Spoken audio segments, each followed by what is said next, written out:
Despite being up 6 points with 28 seconds to go, the New York Knicks found a way to lose Game 5. The series is still Knicks up 3-2, but they will be traveling back to Philadelphia for Game 6 on Thursday at 9 p.m. Eastern Time. In today's video, we're going to react to the loss, and I'm going to tell you where I stand on this team and what they are going to have to do if they want to advance to round 2. You're watching Knicks Now by Chat Sports, and I am your host, Marshall Green.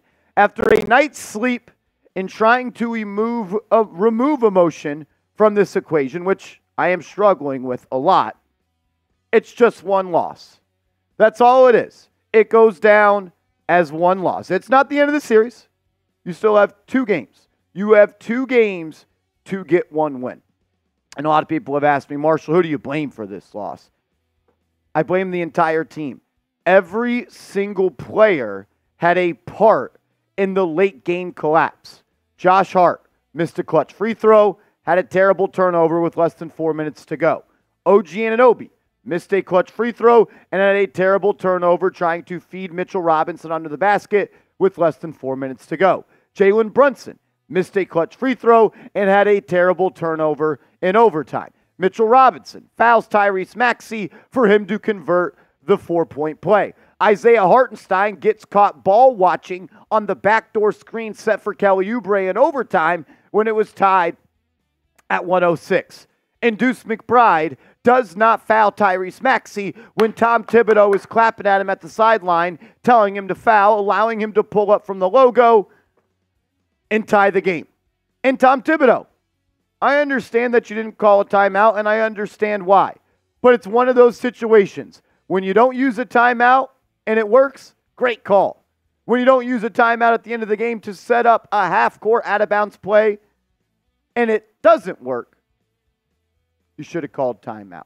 Every single player for the Knicks, quite literally, contributed to this choke job.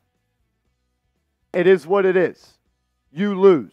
But there's so many things I think that go deeper than this. We said it on the live stream in front of 100,000 people that if the Knicks were going to win Game 5, it would come down to the little things, like rebounding the basketball, like taking care of the basketball, and making your free throws. The Knicks did not do enough of the little things to win the big game. And now you got to go back to Philly and play the Sixers at home for Game 6 where they are favored. I want to get everyone's one-word reaction to the Knicks' loss down in the comments section. What's your one-word reaction? Mine would be choke. That's what it would be for me. They choked. Moment was too big. They didn't go and grab it. The Sixers quite literally handed you the win, and you handed it right back. Mine would be choke. I want to hear from you down in the comment section.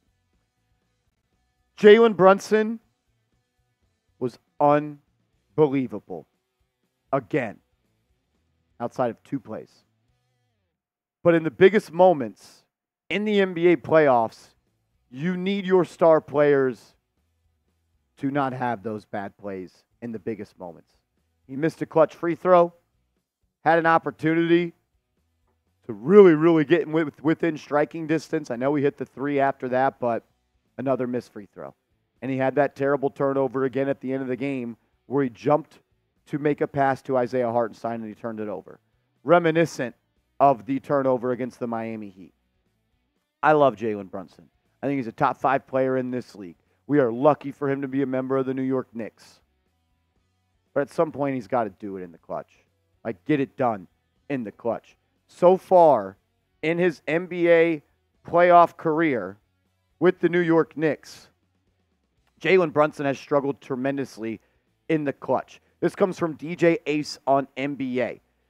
Jalen Brunson in high or very high leverage situations in the playoffs for the Knicks over the past 2 postseasons, over the past 2, and the playoffs the last 2 seasons, the last 2 playoffs in high leverage situations, he has 23 points on 28 minutes, shooting 35% from the field, 16 of 17 with 1 assist and 6 turnovers. Simply put, he knows it, I know it, you know it. He needs to be better in clutch moments. You're only in this game because of what Josh Hart was able to do and the life and the blood and the juice that Hart was able to bring to this game. But another terrible turnover by Josh Hart in the 4th quarter. The Knicks, I think, were up 3 at that point. Throws the ball up ahead in a fast break when he could have just brought it up himself. Turnover. Josh Hart at the foul line with a chance to ice the game. Missed free throw. Little things. Little things add up to big things. And it was a big loss for the Knicks. Donte DiVincenzo has been a ghost all series long except for one shot.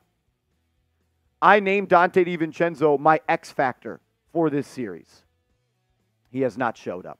He looks like the guy that played for the Warriors last year that everyone warned me about not being able to rise in the big moments. I still believe in Donte DiVincenzo. I've seen him make big shots. I've seen him rise to the occasion. I've seen him shine when the lights were the brightest. Game 6 needs to be a Donte DiVincenzo game. The Knicks continuously come out slow in the first quarter. He's a guy that can light it up in the first quarter. We need him to show up in Game 6 and get it done. OG Anunoby, another great game. But another missed opportunity.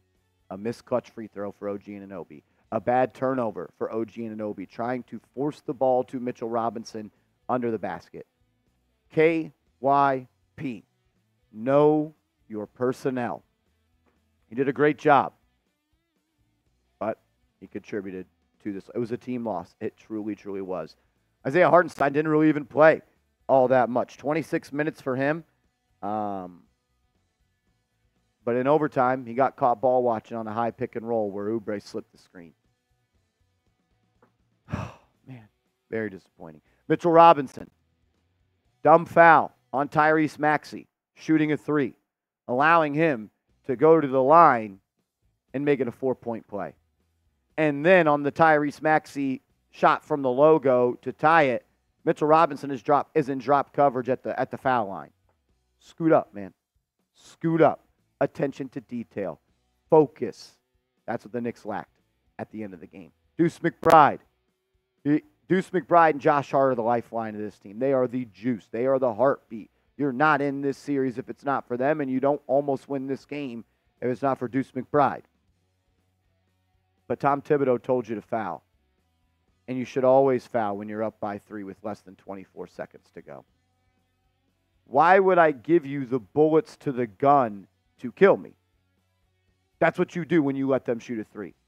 Because when you're up 3, they quite literally cannot win if they can only shoot 2 free throws. He was great. Knicks are going to need him to be better on defense, though, guarding Tyrese Maxey in Game 6. We'll talk about Maxey around the corner. Unbelievable game. But I want to hear from you. Who is winning this series? Knicks up 3-2. A game in Philly and a game in New York. The Knicks got to win one of 2, and they will advance to round 2. Will they do it? Let me know. Who do you got? Type NYK for the Knicks, PHI for the Sixers. We'll talk about Embiid, and we'll talk about Maxey, and I'll give you my take on who's going to win this series. But first, I want to tell you guys about our proud sponsor, Prize Picks. Go to prizepicks.com/CLNS, promo code CLNS, and Prize Picks, the #1 daily fantasy sports app, will match your first deposit up to $100. It's daily fantasy sports made easy, and it is exciting. You can win big money. You can withdraw your winnings. All you do is create a lineup of 2 to 6 players, and you simply choose more or less on their projected stat line. Now is the time to get hooked up with Prize Picks because the NBA playoffs are hot and they are rolling, and there are NBA games every single day. And my lineup for tonight's action in the Western Conference focuses on Clippers and Mavericks. I'm going with the 2-player lineup.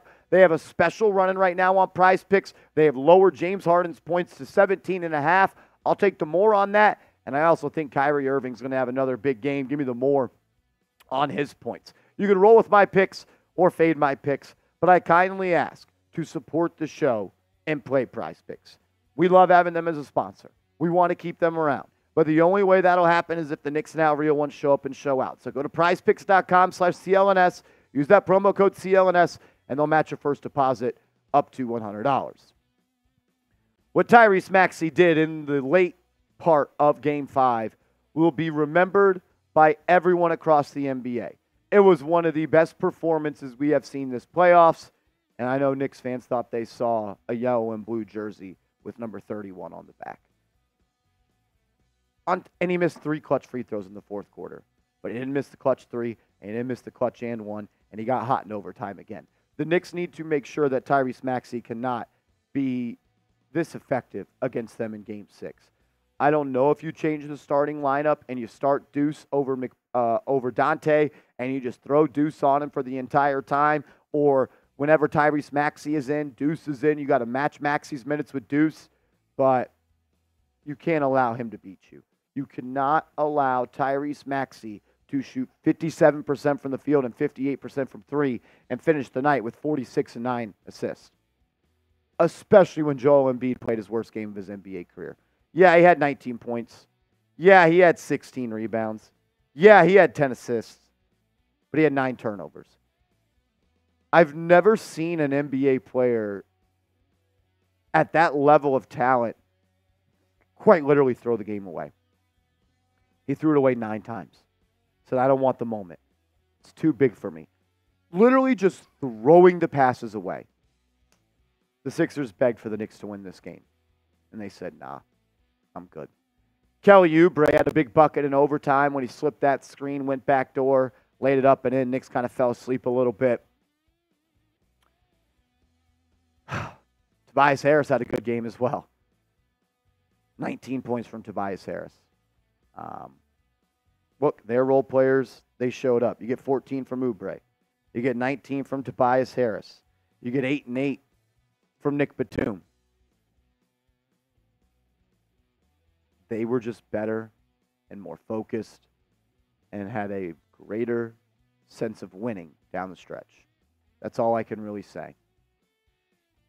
But I don't even believe the Sixers won this game. The Knicks lost it. The Knicks lost this game. You're up 6 with 28 seconds to go, and you lose. And you lose. Everyone had a part in this. And everyone needs to have a part in winning in Game 6. So my question to end today's show is this. The Knicks win this series if blank. What do the Knicks have to do to win this series? Who has to do what? Tibbs has to do what? The Knicks win this series if blank. Let me know what you think down in the comment section.